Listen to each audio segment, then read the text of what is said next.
थांब, इतकी घाई कशाची आहे तुला? ज्या उत्तरासाठी तू तळमळतोयस तेच उत्तर देण्यासाठीच मी आज इथे आलो आहे. आधी तू शांत हो आणि माझ्याकडे बघ.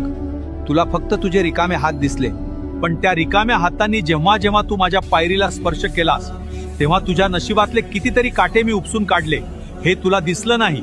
मी तुला रिकाम्या हाताने परत पाठवलं, कारण मला तुला चिल्लर नाही द्यायची होती. मला तुझी पात्रता इतकी वाढवायची होती की त्यात माझं यश मावेल. जर मी तुला पहिल्याच दिवशी सर्व दिलं असतं तर आज तू माझ्या दारात नसतास. तुझे पाय मातीला लागावेत, तुला माणुसकी कळावी म्हणून मी तुला इतके दिवस फिरवलं. पण आता तुझी परीक्षा संपली आहे, कारण आता मी जे देणार आहे ना ते सावरताना तुझे हे 2 हात सुद्धा अपुरे पडतील. धीर धर, तुला फळ गोडच मिळेल.